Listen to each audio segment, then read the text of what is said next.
Okay यार, IIT admission होना बहुत मुश्किल होता है। जब एरोस्पेस इंजीनियरिंग की है इन्होंने, पास आउट हुए हैं, फिर इन्होंने फिलॉसफी बता रहे थे। तो नो डाउट बहुत डिफरेंट लुक में है। अब उनकी लाइफ में क्या टर्निंग पॉइंट आया, हम मुझे लगता है हम सबकी लाइफ में कोई ना कोई टर्निंग पॉइंट आता है जहां पर आकर हम लोग चेंज होते हैं। अब पूरा इस्लाम खत्म, पूरी वाइट सिविलाइजेशन खत्म, इस्लाम की विचारधारा खत्म होनी चाहिए। विचारधारा गलत है, नफरत है। अभय सिंह उन्होंने अपना नाम बताया और हाँ। अपनी जिंदगी के बारे में उन्होंने रिवील किया। मतलब आईआईटी से एरोस्पेस इंजीनियर और फिर अब तक का सफर हमने उनकी जबान से सुना। बेसिकली ये भी अंत हो सकता है ना मौत का। अभी नहीं हंसे तो फिर एक दूसरे यार मैं तो बिजी था, भगवान रुको रुको टाइम को रोको मौत को।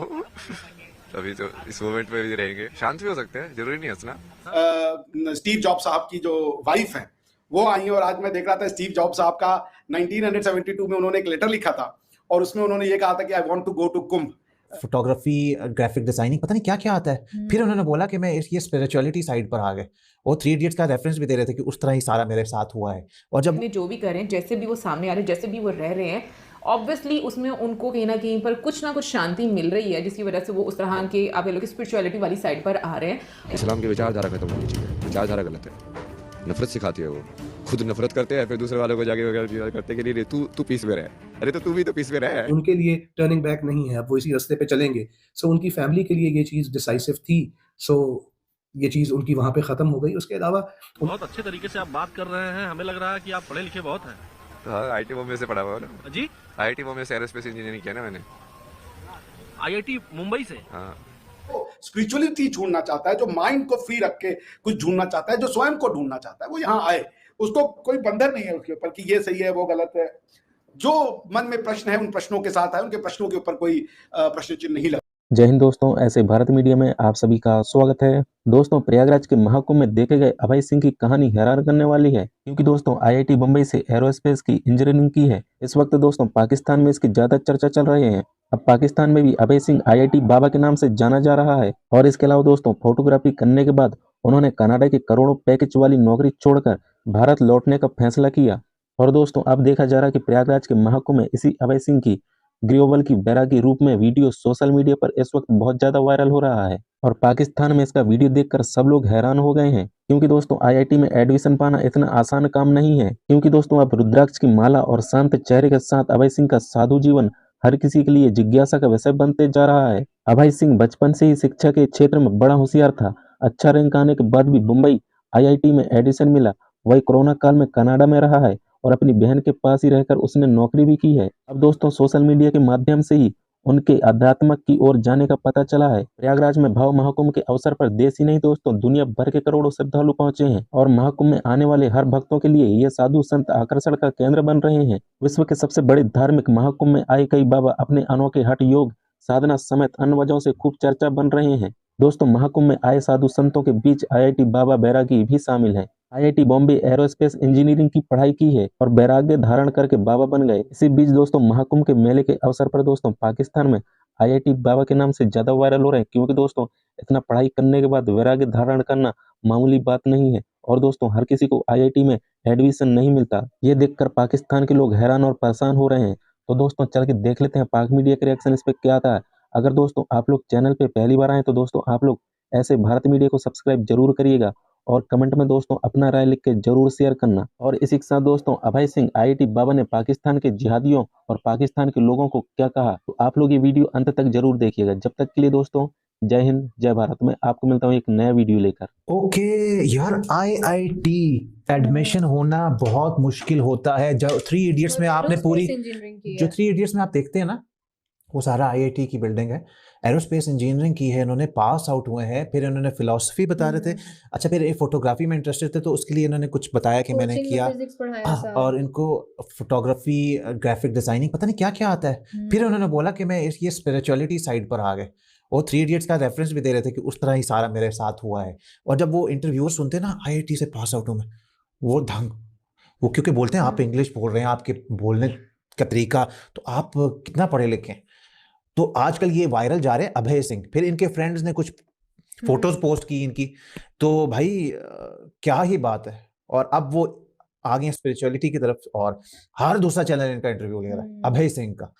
हरियाणा से थे हरियाणा वो। से, हाँ। और एप्पल के जो सीईओ की वाइफ भी यहाँ पर आई हुई है महाकुंभ मेले में। तो इट मीन्स देखें, इंडिया से नहीं, कहाँ कहाँ से लोग आ रहे हैं वर्ल्ड महाकुंभ वाइड। मेले, और लोग, पूरी दुनिया बात भी कर रही है महाकुंभ मेले की। बहुत बहुत बड़ा है ना, तो वही दंग रह गए हैं इनके बारे में सुन के ना, तो कमाल है यार। और साथ में मतलब इनकी जो कॉलेज के टाइम की जो पिक्चर थी वो भी साथ में नजर आई। तो नो डाउट बहुत डिफरेंट लुक में है। अब उनकी लाइफ में क्या टर्निंग पॉइंट आया, मुझे लगता है हम सबकी लाइफ में कोई ना कोई टर्निंग पॉइंट आता है जहां पर आकर हम लोग चेंज होते हैं।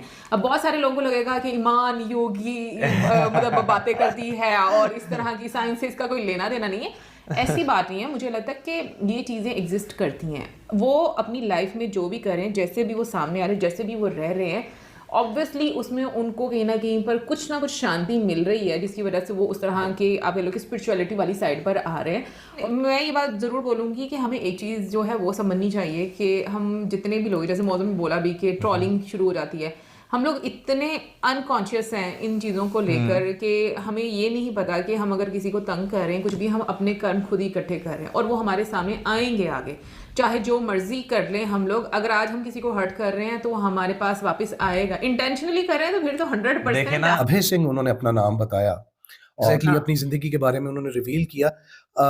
एक मतलब आईआईटी से एरोस्पेस इंजीनियर, और फिर अब तक का सफर हमने उनकी जबान से सुना। बेसिकली जो चीज़ मुझे समझ आई इनके बारे में वो ये आई कि वो बेसिकली खुद आगाही जिसको कहते हैं, अपने बारे में जानना, और क्या कहना चाहिए कि एक नेचर को समझना जो है, वो उस चीज़ से उनकी इस जर्नी का स्टार्ट हुआ। और फाइनली उन्होंने अपनी फैमिली इस वजह से छोड़ दी बिकॉज जो कुछ वो जानना चाहते थे और जिस खोज में और जिस स्टो में वो थे, डेफिनेटली वो हमारी सोसाइटी या हमारी फैमिलीज उन चीज़ों को उस तरह से एक्सेप्ट नहीं करते। और आप अगर अभय ने अपना रास्ता तब्दील कर लिया तो यहाँ पर फिर डेफिनेटली अभय ने इस चीज़ को डिसाइड कर लिया था कि उनके लिए टर्निंग बैक नहीं है, अब वो इसी रास्ते पे चलेंगे। सो उनकी फैमिली के लिए ये चीज़ डिसाइसिव थी। सो ये चीज़ उनकी वहाँ पे ख़त्म हो गई। उसके अलावा उन्होंने अपनी जर्नीज़ के बारे में बताया कि वो अपनी इस ज्ञान की खोज में कहाँ-कहाँ, किधर-किधर नहीं गए। और इनके एक और इंटरव्यू के अंदर मैंने ये भी चीज़ जो है वो मतलब जानी कि इन्होंने कहा कि मुझे जो है वो तांत्रिक भी कहा जाता है, मैंने मंत्रास भी सीखे हैं। और फॉर दैट रीज़न वो जो एंकर थे उन्होंने इनसे सवाल किया कि आपने कहाँ से सीखा? तो उन्होंने आगे से ये बोला कि भई अगर तुम्हें इंजीनियरिंग सीखनी है तो तुम इंजीनियरिंग कॉलेज में ही जाओगे ना वो डिग्री लेने के लिए। तो इसी तरह मैं भी गया और मैंने जो है वो तांत्रिक विद्या वहाँ से ली। और फिर इसी तरह जो मंत्रास के बारे में अगर उनसे पूछा गया तो उन्होंने कहा कि भई अगर तुमने मेडिकल करना है तो तुम मेडिकल कॉलेज में ही जाओगे। तो मैं भी इस तरह से उस तरफ को चला गया। अच्छा, और आपने नोटिस किया होगा कि हर सवाल का जवाब वो लॉजिक के साथ दे रहे हैं। डेफिनेटली मतलब ही यार नंबर एक लॉजिक। बिल्कुल ऐसा। ये सिलेक्टेड किस्म के लोग होते हैं और इनका पाथ जो होता है वो इनका सेल्फ चोजन होता है। ये हर कोई नहीं कर सकता ना।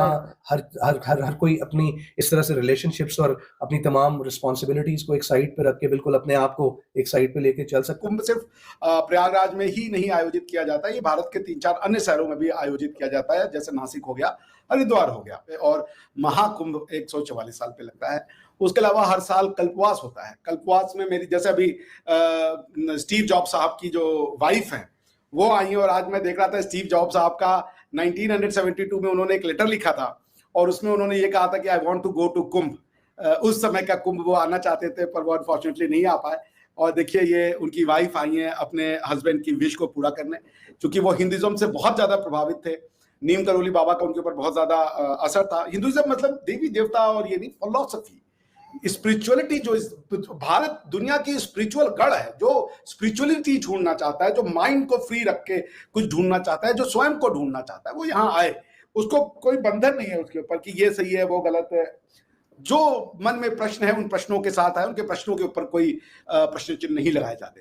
तो उस दृष्टि से महाकुंभ का एक बहुत बड़ा सिग्निफिकेंस है। ये दुनिया को एक संदेश देता है भारत की मैनेजमेंट कैपेबिलिटी का कि 40 करोड़ लोगों को, 45 करोड़ लोगों को आप 1.5 महीना में मैनेज करेंगे। उनके लिए ट्रेन चाहिए, उनके लिए